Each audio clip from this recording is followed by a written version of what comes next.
एकीकडे इराण विरुद्ध अमेरिका हे युद्ध सुरू आहे, दुसरीकडे पाकिस्तान विरुद्ध अफगाणिस्तान यांच्यामध्ये संघर्ष चालू आहे। आता याच दरम्यान बिहारच्या राजकारणात एक प्रचंड मोठी घडामोड घडलेली आहे। राज्याचे मुख्यमंत्री असणारे नितीश कुमार हे बिहारचं राजकारण सोडून आता राष्ट्रीय राजकारणात प्रवेश करणार आहेत। गुरुवारी म्हणजे आज 5 मार्चला त्यांनी एनडीए कडनं राज्यसभेसाठी उमेदवारी सुद्धा दाखल केली आहे। खरतर बिहारमध्ये मागच्याच वर्षी नोव्हेंबर महिन्यात विधानसभेच्या निवडणुका झाल्या होत्या। या निवडणुकीत भाजप आणि जेडीयू यांच्या महायुतीनं दणदणीत असा विजय मिळवला होता। ही निवडणूक एनडीएनं नितीश कुमार यांच्या चेहऱ्यावरतीच लढली होती। या विजयानंतर नितीश कुमार यांनी तब्बल 9व्यांदा बिहारचे मुख्यमंत्री म्हणून शपथ सुद्धा घेतली होती। पण आता अवघ्या 3च महिन्यांनी ते मुख्यमंत्रीपद सोडणार आहेत। त्यांच्या जागी बिहारमध्ये भाजपचा मुख्यमंत्री होणार आहे असं देखील बोललं जातंय। आता ही घटना ऐतिहासिक अशीच आहे, कारण आजपर्यंत बिहारमध्ये एकदाही भाजपचा मुख्यमंत्री हा झालेला नाहीये। पण बिहारमध्ये नेमकं राजकारण काय घडलं? निवडणुकीनंतर अवघ्या 3च महिन्यांनी नितीश कुमार यांनी मुख्यमंत्रीपद का सोडले? त्यांच्या जागी आता बिहारमध्ये नेमकं कोण मुख्यमंत्री होणार? सगळं राजकारण समजून घेऊयात आजच्या व्हिडिओतनं। नमस्कार, मी आरती आणि तुम्ही बघताय बोल भिडू। सगळ्यात आधी नेमकं घडलं काय ते सांगते। बिहारमध्ये राज्यसभेच्या 5 जागा या रिक्त झालेल्या आहेत। त्यापैकी 4 जागांवरती एनडीएचा विजय हा निश्चित होता। यापैकी 2 जागा भाजपला आणि 2 जागा जेडीयूला असं वाटपही झालेलं। जेडीयू कडनं एका जागेवरती ज्येष्ठ मंत्री रामनाथ ठाकूर यांना पुन्हा संधी देण्यात आली, तर दुसऱ्या जागेवरती मात्र शेवटपर्यंत सस्पेन्स हा कायम ठेवण्यात आला। या जागेवरती पक्षाकडनं नितीश कुमार यांचे चिरंजीव निशांत कुमार यांना संधी मिळेल असं कालपर्यंत बोललं जात होतं। नितीश कुमारांना त्यांच्या मुलाला राजकारणात आणायचंय। विधानसभा निवडणुकीदरम्यान हे होईल असं बोललं जात होतं, पण तसं काही घडलं नव्हतं। त्यामुळे निशांत कुमार यांना आता राज्यसभेद्वारे राजकारणात आणलं जाईल अशा चर्चा जोरदार पद्धतीने चालू होत्या। पण 4 मार्चला चक्र अचानक फिरलं। निशांत कुमार यांच्याऐवजी नितीश कुमार यांचं नाव राज्यसभेसाठी फायनल झालं। आता नितीश कुमार हे बिहारचं मुख्यमंत्रीपद सोडून राज्यसभेत जाणार आहेत आणि त्यांच्या जागी बिहारला नवा मुख्यमंत्री मिळणार आहे हे स्पष्ट आहे। स्वतः नितीश कुमार यांनी एक्स वरती पोस्ट करत ही घोषणा सुद्धा केली आहे। त्यांनी सोशल मीडियावरच्या आपल्या पोस्टमध्ये असं म्हटलंय की आपण राज्यसभेवर जाणार आहोत। तसंच त्यांच्यानंतर बिहारमध्ये जे कोणी नवीन सरकार बनेल त्या सरकारला माझं पूर्ण समर्थन असेल अशी घोषणा सुद्धा नितीश कुमार यांनी केली आहे। अशा प्रकारे आता बिहारमधलं नितीश राज संपून आता भाजपचा मुख्यमंत्री होण्याचा मार्ग हा मोकळा झालेला आहे। पण नितीश कुमारांनी अचानकपणे हा निर्णय का घेतला आणि त्यांच्या जागी बिहारचा नवीन मुख्यमंत्री नेमका कोण असेल ते पाहूयात। खरं तर 2025च्या बिहार विधानसभा निवडणुकीत भाजप सगळ्यात मोठा पक्ष ठरला होता। बिहार विधानसभेत सध्या भाजपचे तब्बल 89 आमदार आहेत, तर नितीश कुमार यांचा जेडीयू 85 आमदारांसह दुसऱ्या क्रमांकावर आहे। पण निवडणुकीत भाजपला सगळ्यात जास्त जागा मिळाल्या तरी एनडीएनं नितीश कुमार यांनाच मुख्यमंत्री केलेलं। या बदल्यात भाजपनं सम्राट चौधरी आणि विजय सिन्हा यांना उपमुख्यमंत्रीपद दिलेलं।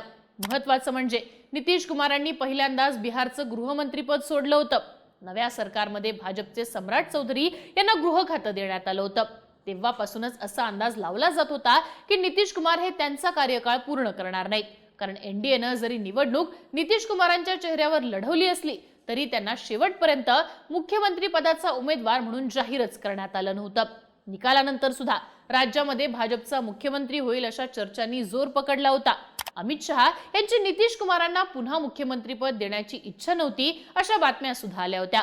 2020च्या निवडणुकीत सुद्धा भाजपला जेडीयू पेक्षा जास्तीच्या जागा मिळाल्या होत्या, पण त्यावेळी सुद्धा भाजपनं नितीश कुमार यांच्यासाठी मुख्यमंत्रीपद सोडलं होतं। पण यावेळी मात्र भाजप असं करणार नाही असं बोललं जात होतं। पण या सगळ्या राजकारणानंतर सुद्धा नितीश कुमारच पुन्हा बिहारचे मुख्यमंत्री झाले। त्यावेळी एक बातमी अशी आली होती की भाजपनं नितीश कुमारांसाठी एक्झिट प्लॅन तयार केलेला आहे। हा एक्झिट प्लॅन काय असेल हे त्यावेळी समोर आलं नव्हतं, पण आता राज्यसभा निवडणुकीच्या माध्यमातून नितीश कुमार यांची बिहारच्या राजकारणातून एक्झिट झालेली आहे। यासोबतच राज्यामध्ये भाजपचा मुख्यमंत्री होण्याचा मार्ग देखील मोकळा झालेला आहे। आता राज्यामध्ये भाजपचा कुठला नेता मुख्यमंत्री होऊ शकतो? मुख्यमंत्री पदासाठी कोणकोणत्या नेत्यांची नावं चर्चेत आहेत ते सुद्धा पाहूयात। तर बिहारमध्ये मुख्यमंत्री पदाच्या शर्यतीत पहिलं नाव आहे ते म्हणजे बिहारचे सध्याचे उपमुख्यमंत्री सम्राट चौधरी यांचं। सम्राट चौधरी हे बिहारमध्ये 6 वेळा आमदार आणि 1 वेळा खासदार म्हणून सुद्धा निवडून आलेले आहेत। चौधरी यांनी 1990 साली सक्रिय राजकारणात प्रवेश केलेला। सुरुवातीला ते लालू प्रसाद यादव यांच्या आरजेडीमध्ये होते। 1999ला ते राबडी देवी यांच्या सरकारमध्ये बिहारचे कृषी मंत्री झाले होते। 2010 मध्ये त्यांनी बिहार विधानसभेत विरोधी पक्षांचे चीफ व्हिप म्हणूनही काम पाहिलं होतं। पण 14 साली सम्राट चौधरी यांनी आरजेडीची साथ सोडली आणि 13 आमदारांच्या गटासह ते भाजपात सामील झाले। तेव्हापासून त्यांनी भाजपमध्ये आपलं स्थान मजबूत करायला सुरुवात केली। मार्च 2023 मध्ये भाजपने सम्राट चौधरी यांची बिहारचे प्रदेशाध्यक्ष म्हणून नियुक्ती केलेली। चौधरी हे ओबीसी समुदायातून येतात। त्यांच्या माध्यमातून भाजपने बिहारमध्ये आपली ओबीसी वोट बँक मजबूत केली आहे। बिहारमध्ये जानेवारी 2024 मध्ये सत्ता परिवर्तन झालेलं, त्यावेळी नितीश कुमार हे इंडिया आघाडी सोडत एनडीए मध्ये परत आले होते। नव्या सरकारमध्ये नितीश कुमार पुन्हा मुख्यमंत्री झाले, तर सम्राट चौधरींना उपमुख्यमंत्री करण्यात आलं। त्यानंतर 25च्या निवडणुकीनंतर सुद्धा त्यांच्याकडे हेच पद कायम ठेवण्यात आलं। सध्या सम्राट चौधरी हे बिहार भाजपचा चेहरा आहेत। ते भाजपचे राज्यातले सगळ्यात मोठे नेते आहेत। राज्याचं गृहमंत्री पद सुद्धा त्यांच्याकडेच आहे, त्यामुळे त्या मुख्यमंत्री पदाची जबाबदारी सुद्धा त्यांनाच मिळू शकते असं बोललं जाते। मुख्यमंत्री पदाच्या शर्यतीतलं बिहारमधलं दुसरं नाव आहे ते म्हणजे नित्यानंद राय यांचं।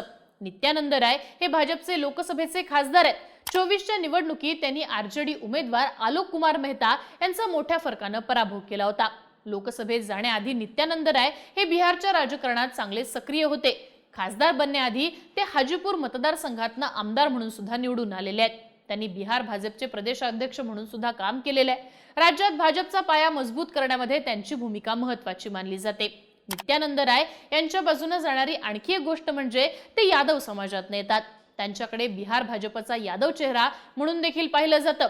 बिहारमध्ये यादव समाजाची मतं ही नेहमीच निवडणुकीत निर्णायक ठरलेली आहेत। लालू प्रसाद यादव यांची हक्काची वोट बँक मानल्या जाणाऱ्या यादव समुदायाला भाजपकडे आणण्यामध्ये नित्यानंद राय यांचा मोठा रोल राहिलेला आहे। त्यामुळे आता मुख्यमंत्री पदासाठी सुद्धा त्यांच्या नावाची चर्चा होतीये। यानंतर बिहारच्या मुख्यमंत्री पदाच्या शर्यतीतलं तिसरं नाव आहे ते म्हणजे डॉक्टर दिलीप जयस्वाल यांचं। दिलीप जयस्वाल हे बिहारचे निवडणुकीसाठी भाजपचे प्रदेशाध्यक्ष होते। ते अति या मागास वर्गात येतात। त्यांची जमेची बाजू म्हणजे त्यांची इमेज अत्यंत क्लीन म्हणून ओळखली जाते।